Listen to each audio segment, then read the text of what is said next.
আজি 10-3-2024 বৰ্ষৰ প্ৰাতঃ মুৰলী অব্যক্ত বাপ-দাদা ৰিভাইজ 13-2-1999 চন। আজি বাবাই কৈছে শিৱ অৱতৰণ আৰু মিতব্যয়িতাৰ অৱতাৰ। আজি ত্ৰিমূৰ্তি শিৱ পিতাই নিজৰ অতি মৰমৰ মিঠা মিঠা শালগ্ৰাম সন্তানসকলৰ সৈতে মিলন উদযাপন কৰিবলৈ আহিছে। আজিৰ দিনটি শিৱ আৰু শালগ্ৰামসকলৰ বিশেষ দিৱস। সেয়েহে পিতাই সন্তানসকলক লগ পাই হৰ্ষিত হৈ আছে যে সন্তানসকলৰ জন্মদিন উদযাপন কৰিবলৈ পিতা আহিছে আৰু সন্তানসকলে কয় যে আমি পিতাৰ জন্মদিন উদযাপন কৰিবলৈ আহিছোঁ। পিতাও হৰ্ষিত হৈছে, সন্তানসকলো হৰ্ষিত হৈছে। কিয়নো এই জন্মদিন গোটেই কল্পতে অনন্য আৰু স্নেহৰ হয়। গোটেই কল্পত এনেকুৱা জন্মদিন কাৰো উদযাপন কৰা নহয়। পিতা আৰু সন্তানসকলৰ একেলগে একে সময়তে জন্মদিন হ'ব, এয়া আন কোনো সময়ত কাৰো নহয়েই। সেয়েহে বাপ দাদাই প্ৰথমে সন্তানসকলক পদম পদম গুণ অভিনন্দন জনাই আছে। সন্তানসকলৰ অভিনন্দনটো অমৃতবেলাৰ পৰা বহুত বহুত অন্তৰৰ অভিনন্দন বাপ দাদাৰ ওচৰ আহি পাইছেই। বাপ দাদাই ইমানবিলাক সন্তানক শালগ্ৰামসকলক দেখি এইটোৱে আনন্দৰ গীত অন্তৰেৰে গায় যে বাহ, অতিকৈ মৰমৰ সন্তানসকল, বাহ বাহ, মৰমৰ সন্তানসকল, বাহ বাহ, অলৌকিক জন্ম, অলৌকিক জন্মদিন উদযাপন কৰোতাসকল, বাহ বাহ। গীত গাই আছে কিয়নো বিশ্বৰ ইমানবিলাক আত্মাৰ ভিতৰত ইমান কম সংখ্যক তোমালোক সন্তানে এনেকুৱা পদমাপদম ভাগ্যৱান হৈছা আৰু আগলৈও ভাগ্যৱান হৈ থাকিবা। আধাকল্প অমৰ ভাগ্যৱান হৈ থাকিবা। এটি জন্মৰ বৰদান নহয়, অনেক জন্মৰ অমৰ বৰদানী হৈ গলা। এনেকুৱা সন্তানসকলক নিজৰ সমান কিমান স্মৃতিত থাকে। এই অলৌকিক জন্মদিন বা অলৌকিক জন্মৰ অক্ষয় সম্পদ পিতাই জন্মতেই সন্তানসকলক দি দিয়ে। জন্মতেই স্মৃতিৰ শ্ৰেষ্ঠ তিলক সকলো সন্তানক পিতাই দিছে। তিলক লাগি আছে নহয়, ব্ৰাহ্মণ জীৱন, গতিকে তিলকো অবিনাশী। ব্ৰাহ্মণৰ মস্তকত তিলক, এয়া শ্ৰেষ্ঠ ভাগ্যৰ চিন। তোমালোক সকলো আৰু চাৰিওফালৰ সন্তানসকল দূৰৈত বহিও বহুত উৎসাহ উদ্দীপনাৰে এই অনন্য আৰু স্নেহৰ জন্মদিন উদযাপন কৰি আছা।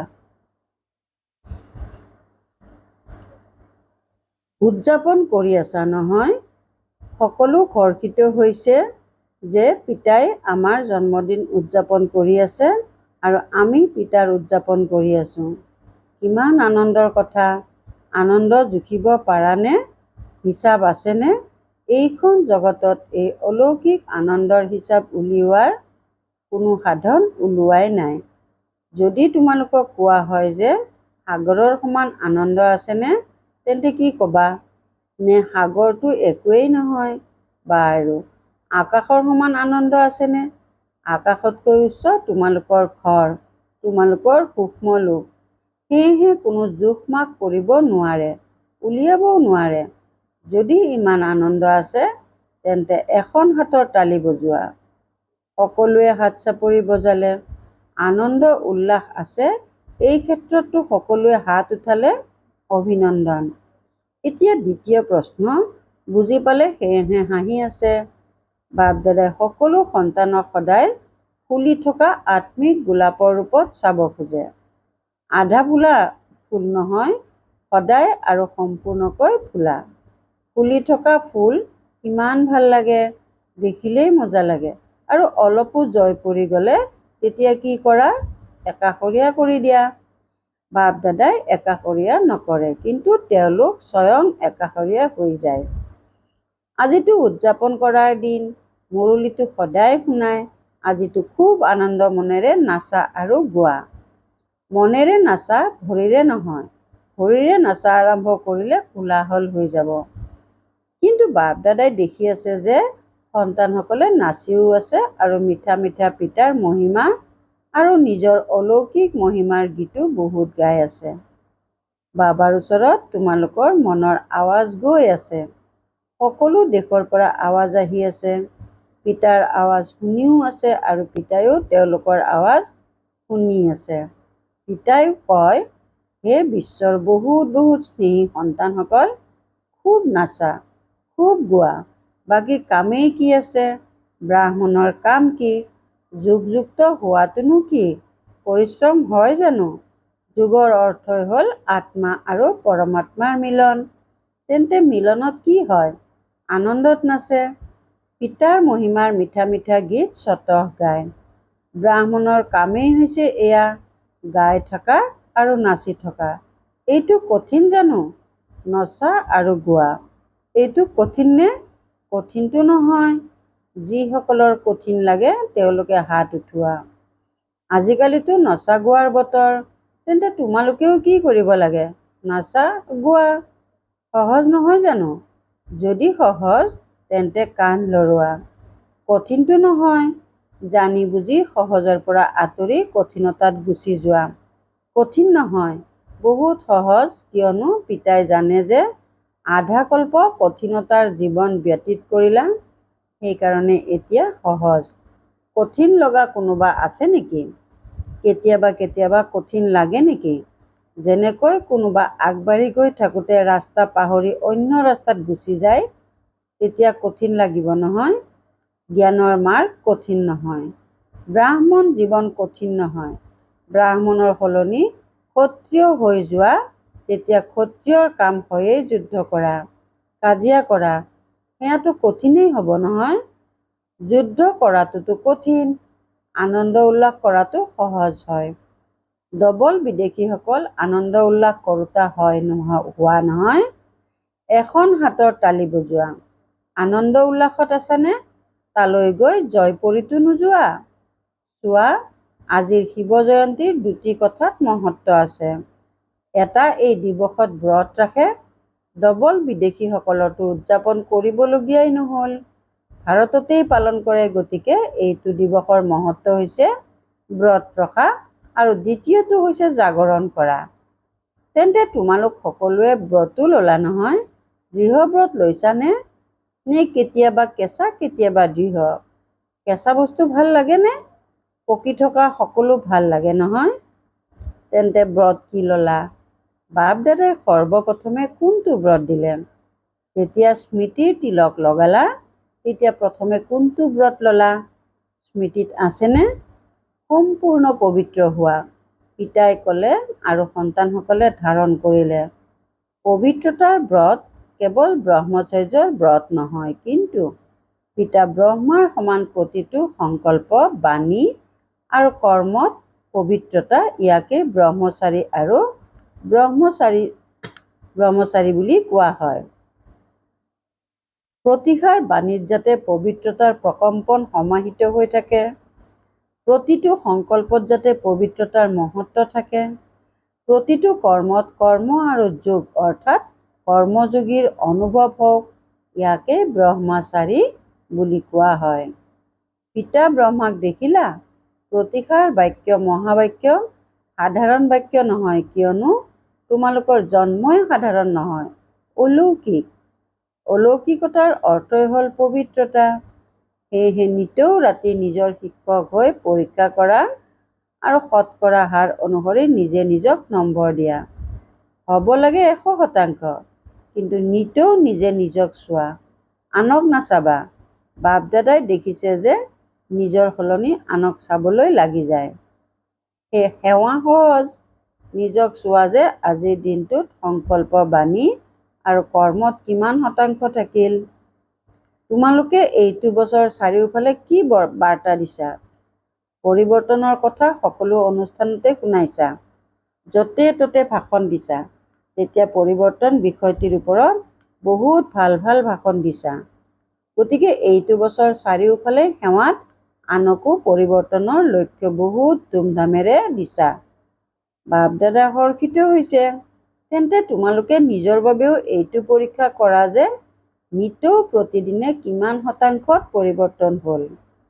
পৰিৱৰ্তন আৰোহণ কলাৰ হওক, অৱৰোহণ কলাৰ নহয়। বাপ দাদায়ো প্ৰত্যেক সন্তানত খতিয়ানৰ তালিকা চায়। তোমালোকে ভাবিবা সকলো সন্তানৰে চায়নে কোনোবা বিশেষ সন্তানৰ চাই বাপ দাদাই সকলো সন্তানৰে খতিয়ানৰ তালিকা কেতিয়াবা কেতিয়াবা চায়, নিতেও নাচায়। কিন্তু কেতিয়াবা কেতিয়াবা চায়, সেয়া লাগে শেষৰ সন্তানটিয়েই হওক বা প্ৰথম সন্তানটিয়েই হওক, সকলোৱে হাঁহি আছে, তেন্তে বাপ দাদায়ে শুনাই দিব যে খতিয়ানৰ তালিকা কেনে। আজিৰ দিনটি উদযাপন কৰাৰ বাবে নহয় জানো, সেয়েহে নুশুনায়। কিন্তু ভৱিষ্যতৰ বাবে ইংগিত দি আছে যে আজিৰ দিনটোৰ যি মহত্ব আছে, ব্ৰত লোৱা অৰ্থাৎ দৃঢ় সংকল্প কৰা। ব্ৰত কেতিয়াও সঁচা ভক্তই খণ্ডন নকৰে। সেয়েহে বাপ দাদাই সন্তানসকলক পুনৰাই ভৱিষ্যতৰ বাবে ইংগিত দিছে যে এতিয়াও প্ৰথমৰ আধাৰ সংকল্প শক্তি কেতিয়াবা কেতিয়াবা অপচয় বেছি আৰু নাকাৰাত্মক অপচয়তকৈ অলপ কম হয়। এই সংকল্প শক্তিৰ উপযোগ যিমানে নিজৰ প্ৰতি বা বিশ্বৰ প্ৰতি কৰিব লাগে, সিমানে আৰু বৃদ্ধি কৰা, কিয়নো সংকল্পৰ আধাৰত বাণী আৰু কৰ্ম হয়। গতিকে সংকল্প শক্তিৰ পৰিৱৰ্তন কৰা। যি ব্যৰ্থ বা নাকাৰাত্মক হয়, সেয়া পৰিৱৰ্তন কৰি বিশ্ব কল্যাণৰ প্ৰতি কাৰ্যত লগোৱা। বাপ দাদাই সংকল্পৰূপী সম্পদক সৰ্বশ্ৰেষ্ঠ বুলি মান্যতা দিয়ে। সেয়েহে এই সংকল্পৰূপী সম্পদৰ ক্ষেত্ৰত মিতব্যয়িতাৰ অৱতাৰ হোৱা। আজিৰ দিনটোক অৱতৰণৰ দিন বুলি কোৱা হয়। সেয়েহে বাপ দাদাৰ সকলো সন্তানৰ প্ৰতি এইটোৱেই শুভ আশা আছে যে আজিৰ দিনটোত শিৱ অৱতৰণৰ লগতে তোমালোক সকলো মিতব্যয়িতাৰ অৱতাৰ হোৱা। সংকল্পত মিতব্যয় কৰিলা অৰ্থাৎ ব্যৰ্থৰ পৰা ৰাহি কৰিলা, তেতিয়া বাকী সকলো সম্পদ স্বতঃ ৰাহি হৈ যাব। তেন্তে 1999 চনত কি হ'ব? 1999 চনত আৰম্ভ হৈ গ'ল। আগতে ভাবিছিলা 1999ত কি হ'ব? কিবা হ'ল জানো? ফেব্ৰুৱাৰী মাহটো আহি গ'ল। যদি হয়ো, তেন্তে তোমালোকৰ কি? তোমালোকৰ কিবা লোকচান হ'ব জানো? ভয় আছে নেকি? কিবা হ'ব তাৰ বাবে ভয় খোৱা নেকি? তোমালোকৰ বাবে ভালেই হ'ব। জগতৰ বাবে যিয়েই নহওক, তোমালোক নিৰ্ভীক আৰু হৰ্ষিত মুখৰ হৈ খেল প্ৰত্যক্ষ কৰিব লাগে। খেলত তেজো দেখুৱাই, প্ৰেমো দেখুৱায়, যুদ্ধও দেখুৱায়, তেনেকৈ ভাল কথাও দেখুৱায়। আকৌ খেলত ভয় খায় জানো? কি হ'ব, কি হ'ল, কি হ'ল এনেকৈ ভাবে জানো? আনন্দ উল্লাসেৰে বহি চায়। গতিকে এয়াও বেহদৰ খেল। যদি অলপো ভয়ভীত হোৱা যে কি হৈ গ'ল, কি হৈ গ'ল এনেকুৱাতো হ'ব নালাগিছিল, কিয় হৈ গ'ল, তেতিয়া এনেকুৱা স্থিতিৰ সকল প্ৰভাৱিত হ'ব। ভালত ভাল স্থিতি আৰু খেলিমেলি স্থিতিত নিজেও খেলিমেলিত আহি যাবা, বিচলিত হৈ যাবা। সেয়েহে 1999 চনেই হওক বা 2000 চনেই হওক, তোমালোকৰ কি হ'বলৈ দিয়া খেল, আনন্দ উল্লাসেৰে চোৱা। ভয়ভীত নহবা। হাই এয়া কি হৈ গ'ল, সংকল্পটো যাতে নাহে। সকলোৱে সোধে 1999ত কি হ'ব? কিবা হ'ব নহ'ব? বাপ দাদাই কয়, তোমালোকেই প্ৰকৃতিক সেৱা দিছা যে খুব পৰিষ্কৰণ কৰা, প্ৰকৃতিক দীঘল দীঘল ঝাৰু দিছা চাফা কৰা, তেন্তে ভয় কিয় খোৱা? তোমালোকৰ আদেশ অনুসৰি প্ৰকৃতিয়ে পৰিষ্কৰণ কৰাব, তেন্তে তোমালোক কিয় বিচলিত হোৱা? তোমালোকেইতো আদেশ দিছা। গতিকে অবিচলিত হৈ মন আৰু বুদ্ধিক একেবাৰে শক্তিশালী কৰি অচল অটল স্থিতিত স্থিত হৈ যোৱা। প্ৰকৃতিৰ খেল প্ৰত্যক্ষ কৰি গৈ থাকা, ভয়ভীত নহবা। তোমালোক অলৌকিক, সাধাৰণ নহয়। সাধাৰণ লোক বিচলিত হ'ব, ভয়ভীত হ'ব।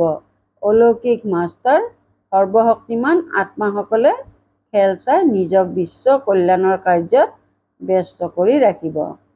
যদি মন আৰু বুদ্ধিক মুক্ত কৰি ৰাখা, তেন্তে ভয়ভীত হ'বা।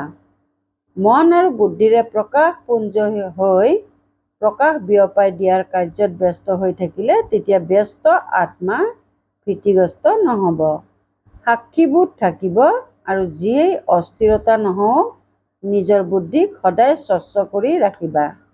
কিয় কিত বুদ্ধি ব্যস্ত বা ভৰাই নাৰাখিবা, খালী ৰাখিবা একমাত্ৰ পিতা আৰু মই। তেতিয়া সময় অনুসৰি পত্ৰ, টেলিফোন, টিভি বা তোমালোকৰ যিবোৰ সাধন ওলাইছে সেয়া উপলব্ধ নহ'লেও বাপ দাদাৰ নিৰ্দেশনা স্পষ্টকৈ অনুভৱ হ'ব। এই বিজ্ঞানৰ সাধনক কেতিয়াও আধাৰ কৰি নল'বা। ব্যৱহাৰ কৰা, কিন্তু সাধনৰ আধাৰত নিজৰ জীৱন নগঢ়িবা। কেতিয়াবা কেতিয়াবা বিজ্ঞানৰ সাধন থকা স্বত্বেও ব্যৱহাৰ কৰিব নোৱাৰিবা। সেয়েহে শান্তিৰ সাধন য'তেই নাথাকা, যেনেকুৱাই পৰিস্থিতিত নহওক, বহুত স্পষ্ট আৰু বহুত সোনকালে কামত আহিব। কিন্তু নিজৰ বুদ্ধিৰ যোগসূত্ৰ স্বচ্ছ কৰি ৰাখিবা, বুজিলা? তোমালোকেইতো আহ্বান কৰি আছা যে সোনকালে স্বৰ্ণিম যুগ আহক। গতিকে স্বৰ্ণিম যুগত এই পৰিষ্কৰণ লাগে নহয়। গতিকে প্ৰকৃতিয়ে ভাল পৰিষ্কৰণ কৰিব। গতিকে আজিৰ দিনটোত সংকল্প নহয়, কিন্তু দৃঢ় সংকল্প কৰিলানে? মিতব্যয়িতাৰ অৱতাৰ হ'বই লাগে। সংকল্পতেই হওক, বাণীতেই হওক বা সাধাৰণ কৰ্মতেই হওক, মিতব্যয়ী হোৱা। আৰু দ্বিতীয় কথা, সদায় বুদ্ধিৰ যোগসূত্ৰ স্বচ্ছ কৰি ৰাখিবা। যাক অন্য শব্দত বাপদাদাই কয়, সঁচা অন্তৰত চাহাব ৰাজি। সঁচা অন্তৰ, নিকা অন্তৰ। বৰ্তমান সময়ত সততা আৰু স্বচ্ছতাৰ আৱশ্যকতা আছে। অন্তৰততো সততা, পৰিয়ালতো সততা আৰু পিতাৰ প্ৰতিও সততা, বুজিলা? আজিৰ দিনটোত ক'ব নালাগিছিল, কিন্তু কৈ দিলোঁ। বাপদাদাৰ স্নেহ আছে নহয়, সেয়েহে অলপো দুৰ্বলতা বাপদাদাই চাব নোৱাৰে। বাপদাদাই সদায় সকলো সন্তানক সম্পূৰ্ণ নিজৰ দৰে চাব বিচাৰে। চাৰিওফালৰ অস্থিৰতা, প্ৰকৃতিৰ সকলো তত্ত্বই অস্থিৰতাৰ সৃষ্টি কৰি আছে। এটা ফালো অস্থিৰতাৰ পৰা মুক্ত নহয়। ব্যক্তিসমূহৰো অস্থিৰতা, প্ৰকৃতিৰো অস্থিৰতা। এনেকুৱা সময়ত যেতিয়া এই সৃষ্টিত চাৰিওফালে অস্থিৰতাই বিৰাজ কৰি আছে, তেন্তে তোমালোকে কি কৰিবা? নিৰাপত্তাৰ সাধন কি? ছেকেণ্ডত নিজক বিদেশী, অশৰীৰী বা আত্মা অভিমানী কৰি লোৱা, তেন্তে অস্থিৰ অৱস্থাতো অবিচলিত হৈ থাকিব পাৰা। ইয়াৰ বাবে সময়টো নালাগিব। কি হ'ব? এতিয়া চেষ্টা কৰা। 1 ছেকেণ্ডত মন বুদ্ধিক য'তেই বিচৰা ত'তেই স্থিৰ কৰিব পাৰানে? ড্ৰিল। ইয়াকে সাধনা বুলি কোৱা হয়। বাৰু, দেশ বিদেশৰ চাৰিওফালৰ পিতাৰ স্নেহত লীন আত্মাসকলক, সদায় নিজক ব্ৰহ্মচাৰী স্থিতিত স্থিত কৰোঁতা স্নেহী সহযোগী সন্তানসকলক, সদায় এজনৰ একমাত্ৰ পিতাৰ হৈ থাকোঁতা আৰু মিতব্যয়িতা কাৰ্যত লগাওঁতা সাহসী সন্তানসকলক, সদায় অস্থিৰ অৱস্থাতো স্থিৰ হৈ থাকোঁতা নিৰ্ভীক আত্মাসকলক, সদায় আনন্দ উল্লাস কৰোঁতা পিতাৰ সমীপত থকা সন্তানসকলক স্নেহপূৰ্ণ স্মৰণ আৰু নমস্কাৰ। সন্তানসকলৰ সকলো কাৰ্ড পালোঁ। বাপদাদাই চাই আছে। সকলোৰে জন্মদিনৰ কাৰ্ড আৰু বিদেশীসকলে প্ৰেমৰ দিৱসৰ কাৰ্ড পঠিয়াইছে। গতিকে প্ৰেমৰ সাগৰ পিতাই সকলো সন্তানক শিৱৰাত্ৰিৰ লগতে স্নেহত লীন দিৱসৰ অভিনন্দন জনাই আছে। অভিনন্দন, অভিনন্দন, অভিনন্দন। চাৰিওফালৰ দেশ, চহৰ, গাঁও, চাৰিওফালৰ সন্তানসকলক, সকলোতকৈ প্ৰথমে সৰু সৰু গাঁওবাসী সন্তানসকলক স্নেহপূৰ্ণ স্মৰণ আৰু অভিনন্দন। লগতে তোমালোক সকলোকে অভিনন্দন।